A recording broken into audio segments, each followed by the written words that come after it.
There's a factory in Greenville, Tennessee that finishes a John Deere riding mower about every 40 seconds. It's one of the biggest plants Deere runs anywhere in the country.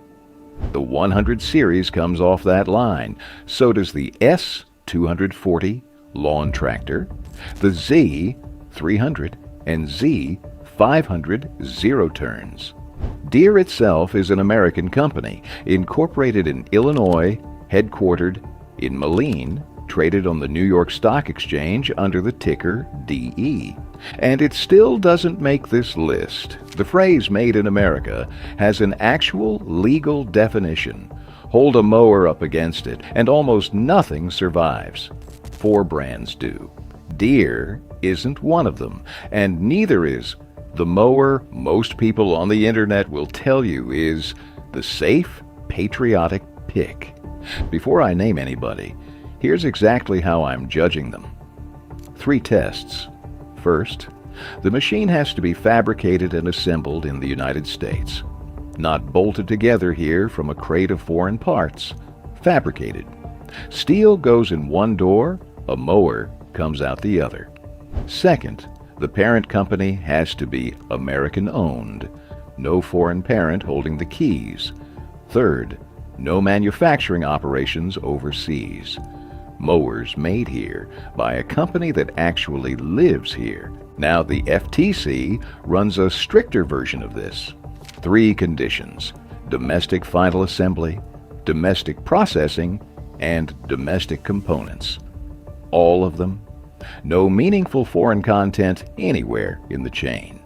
Not one mower on this list clears that bar. Not Scag, not Grasshopper, not Walker, not the brand sitting at number 1. Every single one of them buys its engine from somebody else. And I'll show you why that's not even a choice they get to make. So this is a narrower test than the government's. And by the end of this, you'll be able to run it yourself standing in the aisle in about 90 seconds. And there's a $2 million reason the definition matters at all.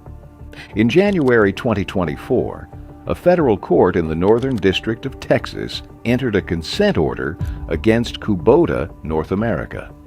$2 million, the largest civil penalty ever assessed for that particular violation. The head of the FTC's Bureau of Consumer Protection said so on the record. What did they do?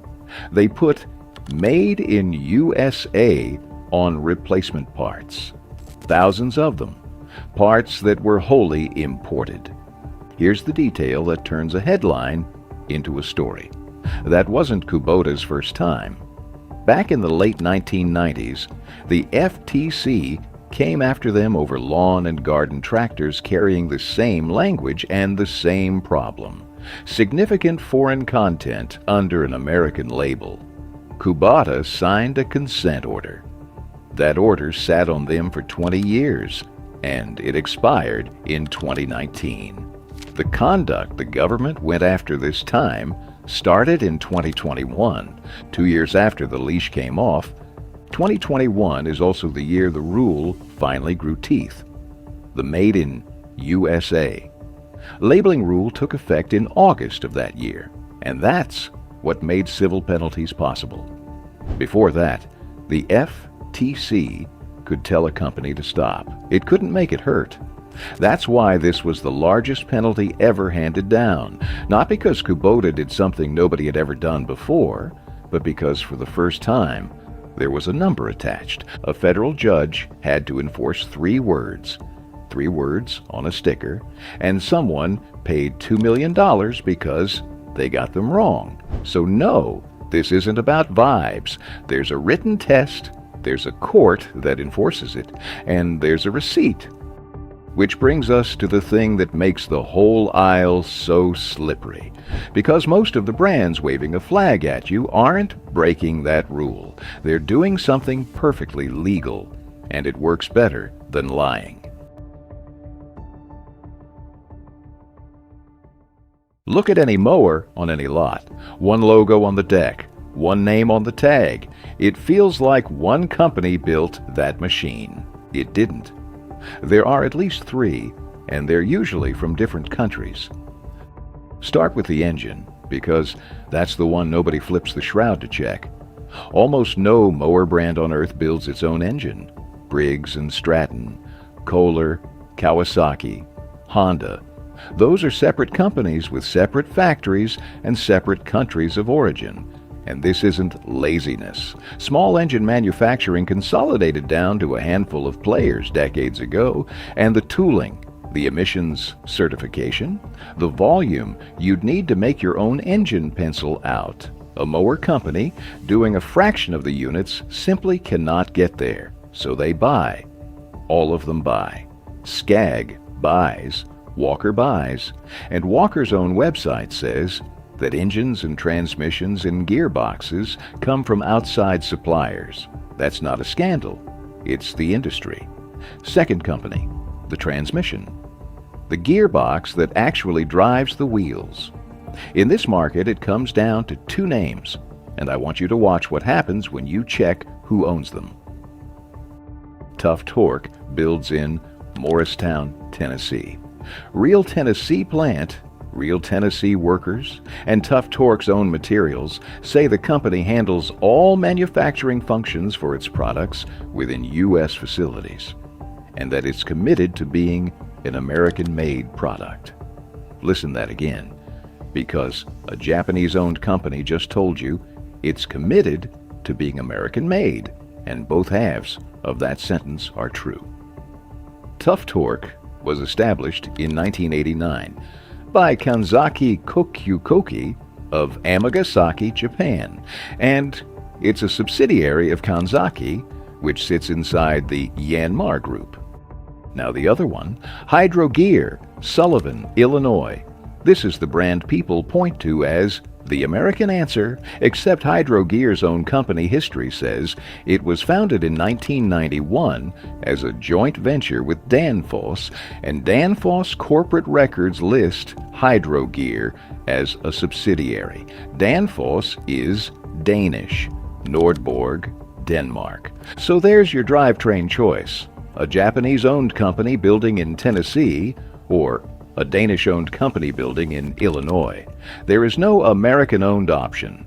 There hasn't been one for a long time, and nobody selling you a mower is in a hurry to bring it up. Third company. Whoever bolted it together and painted their name on it. Three companies. Sometimes three countries.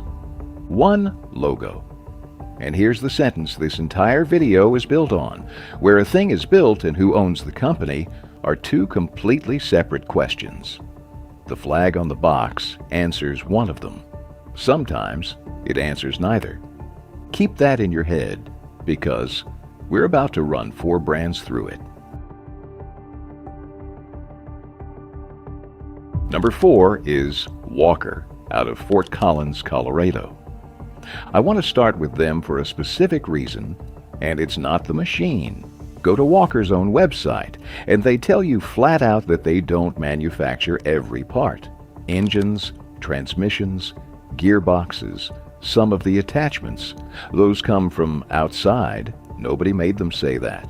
There's no regulation requiring a mower company to walk you through its own supply chain on the About page. They just did it.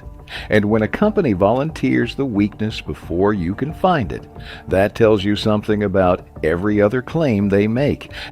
Now here's what they do build. Inside a 216,000 square foot facility east of Fort Collins, Walker's fabrication department converts raw steel into over 1,700 unique parts. Cut, bent, drilled, punched, and welded in-house. 25 welder craftsmen, 6 robotic welders. The welding team averages 7 years on Walker product, with several pushing 25. The company itself is third generation. Max Walker started it in Kansas in 1957. His sons Bob and Dean came on in 1975 and built the first mower prototypes in 1977. Max passed in 2011. The next generation is already inside the building. That kind of continuity matters on a list like this because the brands that sold out, Homelight, Poulon, McCulloch, they all had family roots too, until they didn't. Walker passes all 3 tests. The fabrication happens here, steel in, mower out in Fort Collins. The company is privately held with no foreign parent and no private equity above it. And there are no Walker manufacturing operations outside the United States. The caveat is the machine itself. It's an out-front deck design. The deck hangs ahead of the mower instead of underneath, and it runs a grass handling system that vacuums clippings directly into a rear catcher as you go. For a lot of buyers, that's the wrong shape. You're sitting behind a machine that looks like it belongs on a golf course, and it runs about $10,000 to $15,000 depending on configuration. For a homeowner with a flat half-acre, there are faster answers. But for a groundskeeper running a cemetery or a landscaper working around beds and tree lines all day, that front deck gets places no mid-mount zero-turn can touch. And the clipping collection means no blowing down the sidewalk afterward. Know which one you are before you walk into the dealership. Number 3 is Country Clipper out of Corydon, Iowa. You probably haven't heard of them. Here's what you have heard of: Yazoo, Bush Hog, Snapper, Dixon. In the early years, Country Clipper was quietly building zero turns for all of them, designing and manufacturing the machines that went out under those brands' names. A family-owned operation in rural Iowa was the factory behind brands people actually recognized. In the late 1990s, they decided to stop building other people's products and put everything under their own name. That's the company you've never heard of. Country Clipper is a division of Shivers Manufacturing, founded in 1968 by Charles Shivers, an engineer who patented a tapered sweep auger system that became the basis for the first commercially successful counterflow grain drying system in the country. The same engineering discipline that made Shivers a world leader in grain drying went into mowers when they diversified in 1984. They've been in Corydon, Iowa ever since. Still family-owned, still run by the Shivers family, 120,000 square feet of manufacturing on a 20-acre campus, around 150 employees. In 1989, they developed the lawn industry's first joystick-operated zero-turn. Not twin sticks, one joystick. Point it where you want to go, the mower goes there. It launched in spring of 1990 under the Snapper brand name before Country Clipper brought it in-house. Over 40 years in, that joystick is still their signature. Now, the drivetrain question, because I just spent 2 minutes on Hydro Gear's Danish parent. Country Clipper runs Hydro Gear and Parker Hannifin. Parker is a Fortune 500 industrial manufacturer headquartered in Westlake, Ohio. Does that make this mower more American? In some pure sense, no. What it means is Country Clipper is sourcing drive systems from suppliers with plants on this continent instead of shipping complete assemblies in. Under my 3 tests, Country Clipper clears all 3. The fabrication is in Corydon. Decks, frames, and structural components built in-house on that campus. Shivers Manufacturing is privately held, family-owned, no foreign parent above it. And there are no Country Clipper manufacturing operations outside the United States. The caveat is access. It's a smaller operation with a thinner dealer network. If you live somewhere without a dealer within an hour, that's a real problem the day something breaks. And something always eventually breaks. Check dealer coverage in your area before you check the price. 2 down, 2 left, and the next one is the last mower company in this country with no parent above it at all. Number 2 is Grasshopper out of Moundridge, Kansas. Grasshopper is built by Mowerage Manufacturing, and Mowerage is the whole company. No parent, no holding group, no private equity fund, no conglomerate. Elbert and Marvel Geyer founded it in 1958. Their son brought the first Grasshopper zero-turn to market in 1969, one of the first commercially viable zero-turns anyone had ever sold. The company is now in its third generation of family ownership, still in the same Kansas town, and it has never answered to anyone outside of Moundridge. Here's what that looks like on the ground. A 350,000 square foot facility, bigger than Walker, bigger than Country Clipper, with robotic laser cutters, robotic press brakes, robotic welders, CNC machining centers, and a fully automated powder coat paint system. Raw steel comes in, mowers go out. Every single one runs before it leaves the building as a final quality check. No parent corporation makes decisions about how that facility runs. That's Grasshopper's own language, not mine. The innovation record matters too, because this isn't a company that coasted on its 1969 story. First dual swing-out control levers in 1973. First diesel-powered zero-turn in 1983. Power fold electric deck lift in 2004. Flick a switch and the cutting deck rotates to near vertical for maintenance without manual lifting. These are industry firsts from a company in a town of a few thousand people. Grasshopper passes all three tests. The fabrication is in Moundridge, steel in, mower out on that same campus. Mowerage Manufacturing is privately held, family owned, no foreign parent above it. And there are no Grasshopper manufacturing operations outside the United States. The caveat is the machine. Grasshopper runs both front mount and mid mount designs, and the front mount is what defines them. Deck out ahead of the operator, the same layout as Walker. If you've spent your whole life on a mid-mount, you're going to feel clumsy on it for the first hour. There's a learning curve, and there's a price tag. Commercial units run roughly $9,000 to $16,000 depending on series and configuration. This is equipment built for people who mow for a living, and it's priced that way. Which brings us to number 1, Scag, out of Mayville, Wisconsin. Scag was founded in 1983 by a man named Dane Scag. He contracted Metalcraft of Mayville to build his designs from the beginning. The brand and the factory were connected from day one. In 1986, Dane sold the brand to Metalcraft and stayed on as president through 1991. The company that carries his name has been in that same Wisconsin town ever since.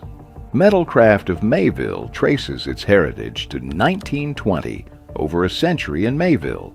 Still independently owned, now running 7 facilities across southern Wisconsin, over 1,000 employees, more than 680,000 square feet of manufacturing space. Their factories build precision components for Fortune 500 companies in construction, agriculture, and material handling, and for the U.S. military. That is, the shop Scag mowers come out of. But that's not why Scag is number 1. This is. Go read Scag's own About page. They say, in their own words, that they're one of the last commercial power equipment companies that actually manufactures their own components, and that other mower manufacturers are, in their words, simply assemblers, bolting together parts other companies made for them. Punch, press, bend, cut, weld, paint, assemble, package, ship, all of it in their Wisconsin factories. They even mold their own plastic fuel tanks in a dedicated plastics facility in Horicon, Wisconsin. And they don't make mowers for other brands. Not one. Sheet metal and tube steel come in one end of the factory. Mowers go out the other. That is the entire difference between made and assembled. And Scag is one of the only companies in this market that can stand on the correct side of it and say so with their own name on the quote. Scag passes all 3 tests. The fabrication is in Wisconsin, steel in, mower out, across multiple Wisconsin plants. Metalcraft of Mayville is privately held, independently owned, no foreign parent above it. And there are no Scag manufacturing operations outside the United States. They still buy the engine. Of course they do. I told you nobody escapes that. But everything else, the deck, the frame, the steel that takes the beating, the plastic tanks that hold the fuel, punched, welded, molded, and painted under a roof in Wisconsin. The caveat is the sticker. This is premium commercial gear, and it's priced like it. Commercial units run roughly $10,000 to $18,000 depending on model and configuration. You're not going to accidentally buy a Scag. So that's the 5. Scag, Grasshopper, Country Clipper, Walker, and one more. Now let's talk about the brand everybody expected to see on this list. Now, the brands you were probably waiting for. Bad boy first. Batesville, Arkansas, real steel, real fabrication, real American workers on the floor, and for years, a genuinely scrappy independent story. The kind of brand that gets passed around in forums as the affordable American pick, and not without reason. The Mowers are still built in Arkansas. I'm not touching that. But in November 2023, TorQuest Partners acquired a stake in the company. TorQuest is headquartered in Toronto. That's Canada. Not a scandal, not a crime, nobody lied. A Canadian private equity firm owns a piece of an Arkansas mower company. Test 1, fabrication in the U.S., passes clean. Test 2, American ownership, doesn't. Now the 2 names in the title. Toro, Bloomington, Minnesota, American company, New York Stock Exchange, ticker TTC. Nobody's going to argue Toro isn't American. It is. Test 2 passes without a question. But Toro files a 10K with the SEC every single year, and in that document, they list their own subsidiaries under oath. Manufacturing operations in Mexico, Romania, China, Australia, Belgium. That's not a rumor. That's Toro's own paperwork, filed with a federal regulator. Test 3, no overseas manufacturing, ends it right there. Deere is the same case at a bigger scale. That plant in Greenville is real. A mower every 40 seconds is real. $15 million and 25 more jobs added through 2025, real. Deere is an American company, and they build a serious amount of American product, but pull their 10K and look at the factory list they submitted to the SEC, turf and agriculture plants in Brazil, China, Germany, India, Mexico, Spain. Deere isn't hiding it. Deere isn't lying. Deere is a global manufacturer that also happens to build mowers in Tennessee, and those are 2 completely different things. The green paint was never designed to tell you which one you were buying. It isn't supposed to. So here's what you can actually do with all of this. Standing in the aisle, 90 seconds. No help from me. Flip the engine shroud and read the tag. Who made it? Where? Get low and read the transaxle casting, hydro gear, or tough torque. And now you know the American one traces to Denmark, and the Illinois one is Japanese-owned, and neither of those facts was on the brochure. Then pull out your phone and look up the parent company. Not the brand name on the hood. The parent. 20 seconds. Engine. Transaxle. Parent. 3 checks. You'll walk out of that dealership knowing more than the guy whose entire job is to sell you a sticker. Nobody paid to be on this list. Nobody paid to be left off it.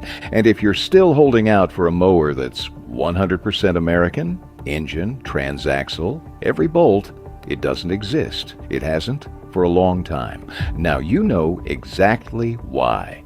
If this changed how you see that dealership aisle, hit like, subscribe. This is all this channel does. And drop it in the comments. What are you running right now? Brand, model, year. I read every one.